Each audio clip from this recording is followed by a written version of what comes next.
Immigrants are welcome here. No hate. No fear. Immigrants are welcome here. What do we want? When do we want it? Now. What do we want? Justice. When do we want it? Now. If we don't get it, shut it down. If we don't get it, shut it down. If we don't get it, shut it down. If we don't get it, shut it down. All right. Please come to the stage. Tiffany Jade Monroe, Trans Justice Coordinator for the Caribbean Equality Project. Oh, listen, she did that. She told them, okay?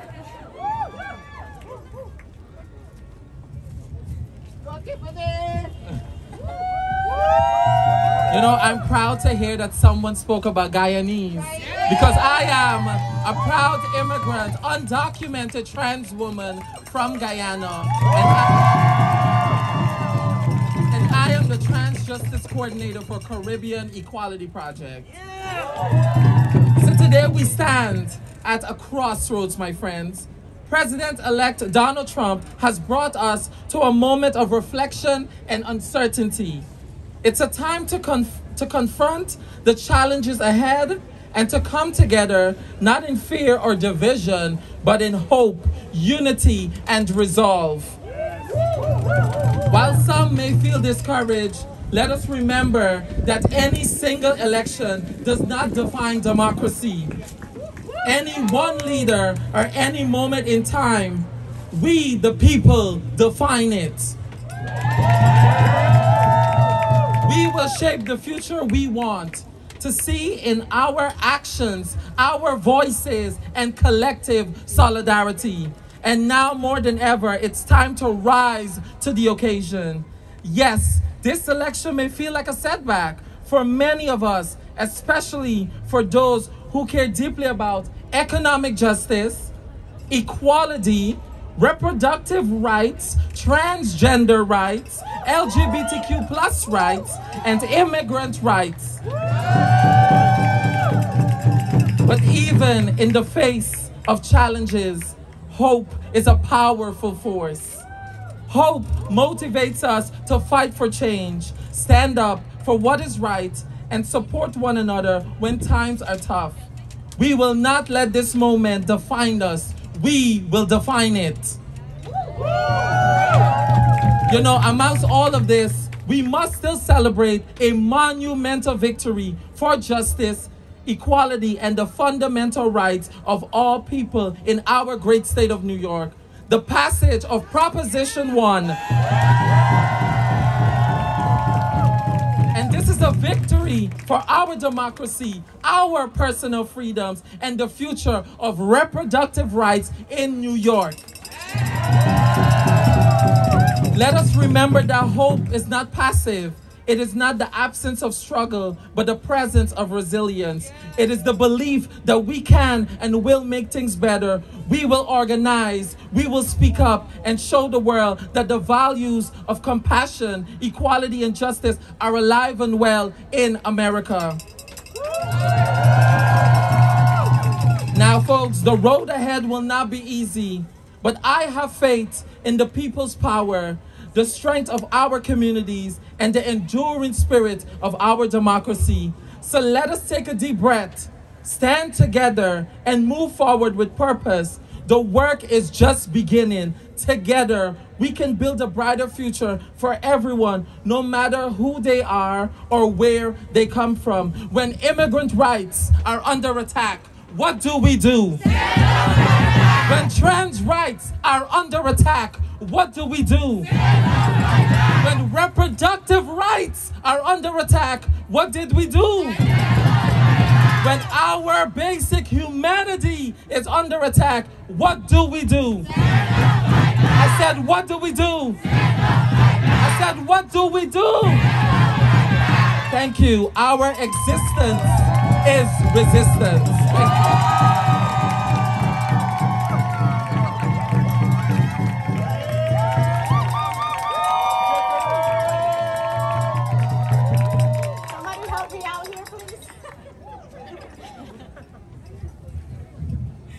Thank you. Thank you. She did that!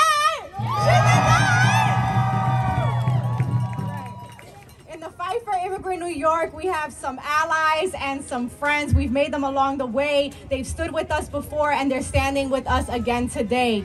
Let's give a round of applause for Assemblymember Catalina Cruz, the first dreamer elected to the state legislature.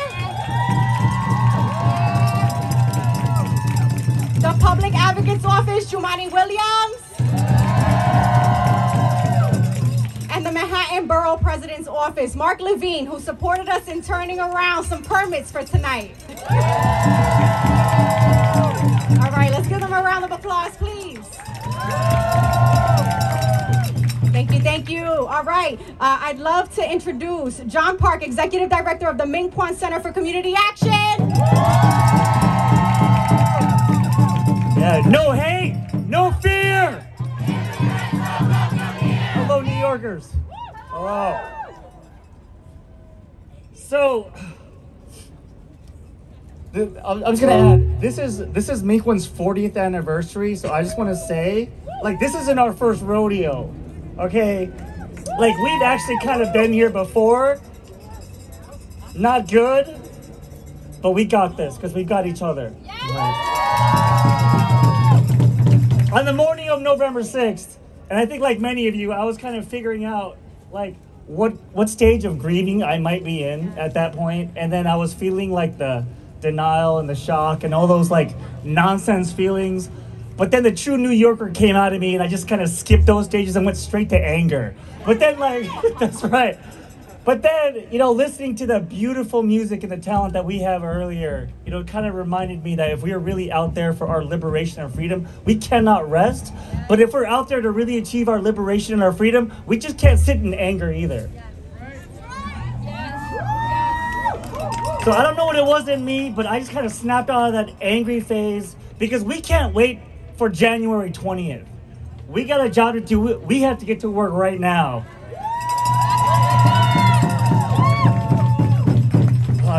But honestly, like, but for real, and we have to be real with ourselves in this situation. It's not good, all right? And we can just kind of reflect on that for a little while. But there's another thing that I want us to be real about that I think that we don't always reflect on in times of crisis, right? It is about being real about ourselves. And I want you to look around.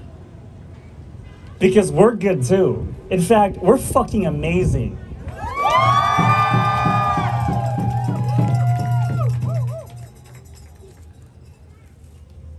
And I was thinking about where would I want to be if I was going to have a fight like this, right?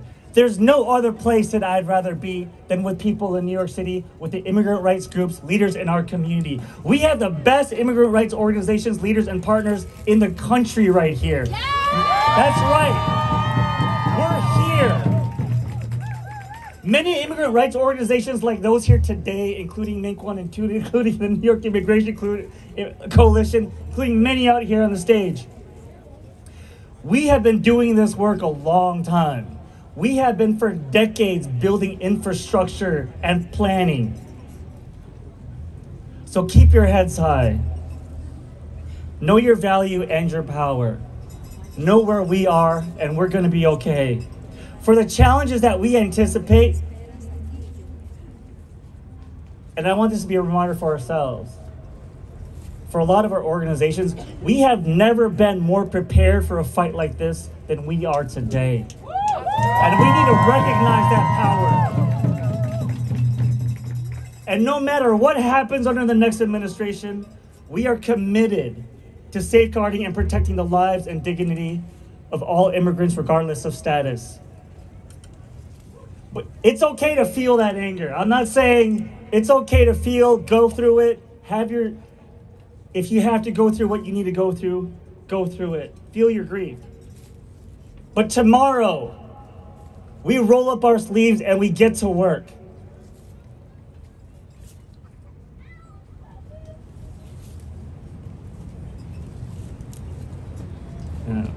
I'm just thinking about earlier too, some of the talent we saw. We all know why the cage bird sings, but I think this is the time where we need to smash that cage. Yes.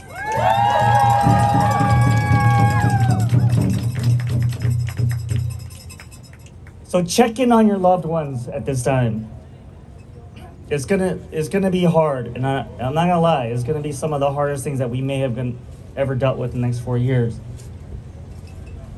But people rely on us, on all of us, and we love them. And we love all of you. And we got a job to do. So si se puede. Let's go. Let's do this. When immigrants are under attack, what do we do? When immigrants are under attack, what do we do? When immigrants are under attack, what do we do? What do we do? What do we do? That's what we do. Thank you.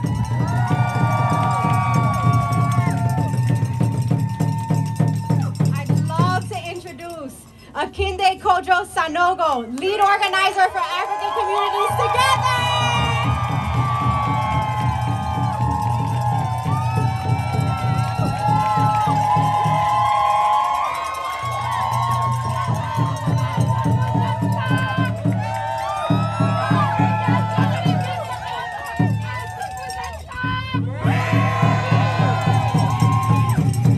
Nous les immigrants, nous sommes là pour rester.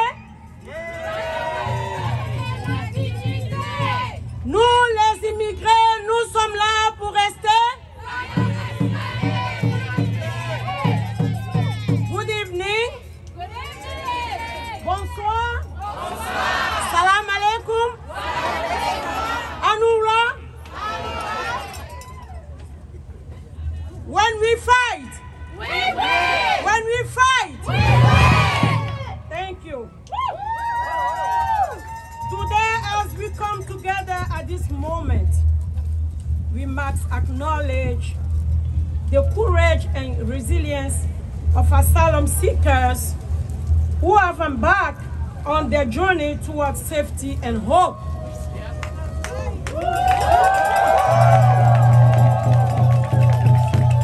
It takes immense courage to leave everything behind, and yet they do so in search of the basic human rights and freedoms that many of us take for granted.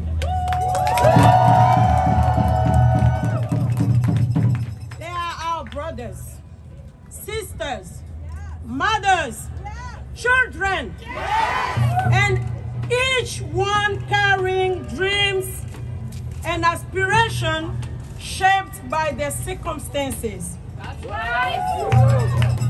These individuals flee their homes, not out of choice, but out of necessity, facing unimaginable hardships, violence, and persecution. Their stories are a testament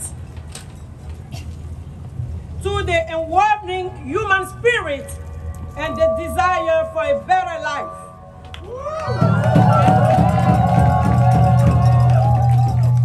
When they arrive at our borders, they seek not just safety, but the opportunities to rebuild their lives. America has always been a beacon of hope for those fleeing oppression. During election, we have the opportunity to choose leaders who will protect the rights and lives of asylum seekers and foster a more compassionate approach to immigration. As we respect the result of the election, we have to make sure that policies put in place will not cause a burden on asylum seekers. In this time of uncertainty, it is essential that we remember the fundamental principle that binds us together. It is our responsibility to stand up for justice and fairness. We cannot allow fear-mongering tactics to overshadow the importance of compassion and humanity. Let us choose to lift up the voices that have been silenced and support the hope that asylum seekers embody. asylum seekers. We will always stand by your side to provide the support and resources you need to continue living in America.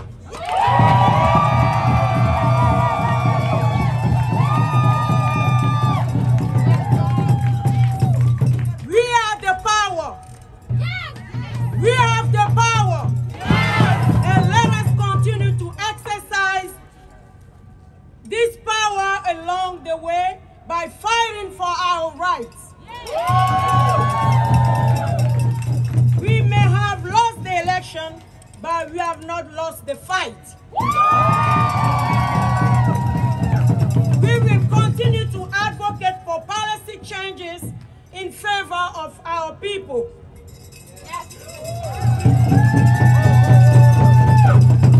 To my brothers, asylum seekers. To my sisters, asylum seekers. To my children, asylum seekers. To mothers, fathers, do not lose hope. We are here to support. When we fight, when we fight, when we fight, immigrants are here to stay. Thank you.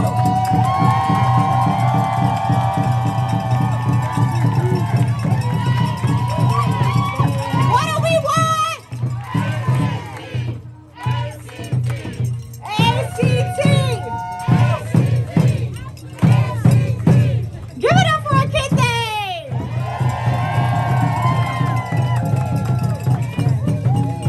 What do we want? When do we want it? What do we want? When do we want it?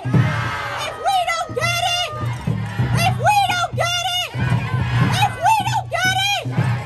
All right, I thought you guys were asleep back there. Okay. Shut it down if we don't get it. Shut it down. Yeah. We don't get it. Shut it down. All right, so I want everybody to take out their phone. I know you got it because I saw the lights when the singer was going, all right? So if this is your first time at a rally, welcome. You are now part of our community. You are now part of our family. If you have been coming to our rallies, our marches, our lobby days, welcome back. Okay? I need everyone to take out their phone and text NYIC to 52886. And if you need Spanish updates, it's Acción to the same number, 52886. The fight is just beginning.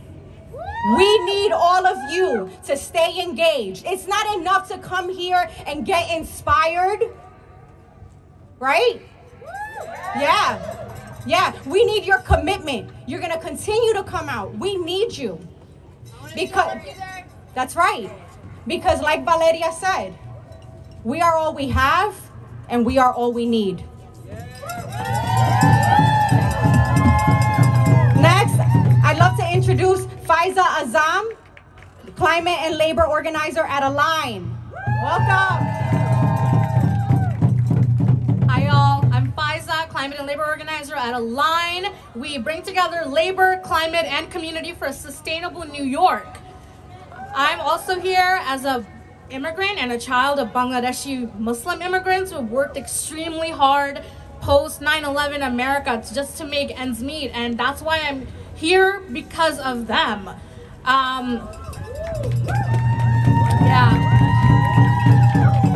As we end this night with the gloomy essence of the elections, the election results from Tuesday, we want to think about the fact that we're gathering here to push back against Trump's harmful policies, because New York City needs to look after our immigrants. New York City needs to do everything to take care of our migrant neighbors in their homes, in their workplaces, in their communities, and their schools.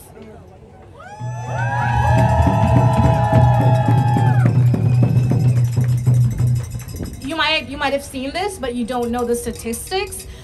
Immigrants have experienced extremely historic levels of disinvestment by New York City, starting with school infrastructures falling on people during natural disasters, all the way to transit and limitations around green space. We're seeing climate justice really be catastrophic to our immigrant communities. And it's overburdening them around poor air quality, mass flooding, extreme heat. I want to give a shout out to our incredible delivery workers who work through so much natural disasters just to make us happy with our convenient food deliveries. The Muslim Bangladeshi community in my neighborhood in Brooklyn are largely undocumented folks who do drive Uber, who do deliveries, who drive taxis, and they're largely doing this work in this extreme catastrophe. They're doing it to make ends meet. They're doing it to support their family. And I know from firsthand experience, because my father used to be a taxi driver, he used to be an Uber driver, and I am where I am because of him. And the Trump administration continues to blame people like my father, like my neighbors, like my colleagues for our country's problems, when they're the backbone of our city, of our country.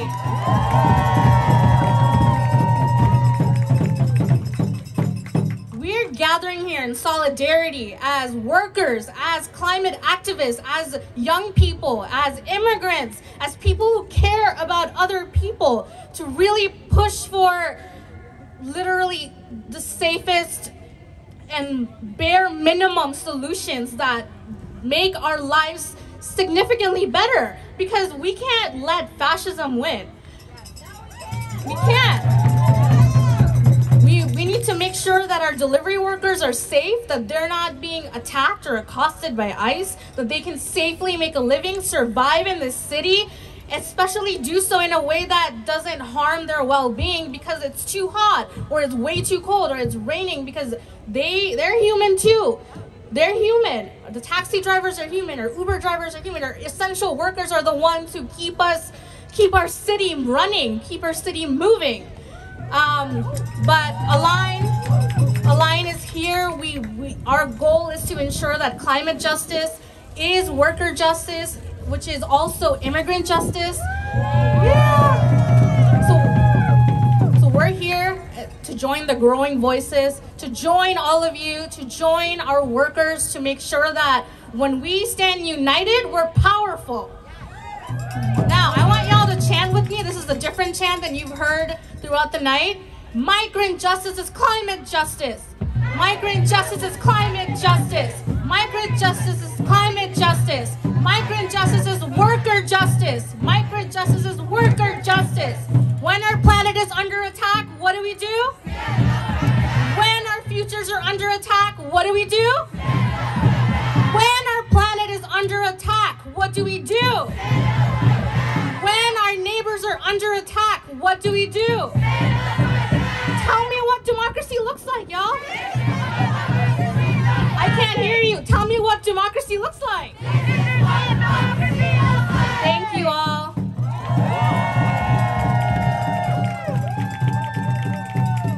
We're learning different chants. I like it. I like it. Okay. So to add to my call to action, if you are here for the first time, I want to see you again. If you're looking to get involved in putting rallies together and putting our marches together, please go to the nyc.org. Find ways to volunteer, to get involved, to help us strategize and fight this fight.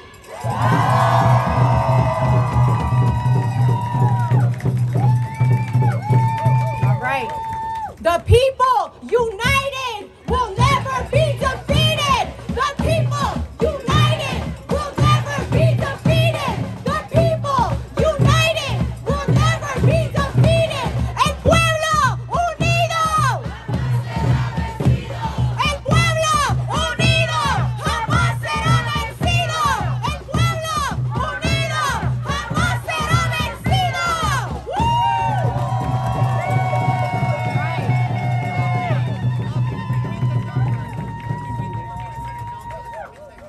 All right, so folks are gonna take their phone out and they're gonna text NYIC to the number 528 52886. If you want Spanish updates, you text Acción to 52886. 52886. All right, we got it? So you've heard a lot about what's at stake for Immigrant New York. And now it's up to local elected officials to protect Immigrant New Yorkers. We need our elected leaders to commit to protecting immigrant families and live up to our values. Governor Hochul has an opportunity now before Trump takes office to communicate to the legislature her unwavering support for New York for All. New York for All is a bill that will end all collusion with ICE. It will address the systemic racism of our criminal legal system that funnels immigrants into the deportation machine. Right now, something as simple as a traffic stop on the way to work or on the way to the hospital could lead to immigrant New Yorkers being ripped away from their families. Shame! Shame! Tell me, do we want New York to do Trump's dirty work by colluding with ICE and separating families? Shame! Shame! So when I said that we need your support, you need to stay engaged. You need to come out to our lobby days. This is what I'm talking about. All right. Before we wrap up the evening, I want to thank all of the amazing staff that helped organize this rally. Thank you, Wenny, Elise, Reed, Valeria, and Carlene, and to all of our partners, our amazing members, our wonderful marshals. Thank you. Thank you for supporting us today. And last but not least, I want to thank you. I want to thank you for prioritizing being here with us, for standing in solidarity, being in community with us in a moment when the stakes are so high. Give yourself a round of applause for that. All right? So, I got Rude Mechanical Orchestra behind me. They're going to play us out, but I don't want you to run away. You're going to make friends with the person to your left. You're going to make a friend with another organizer, with somebody who's just as invested in this fight. All right?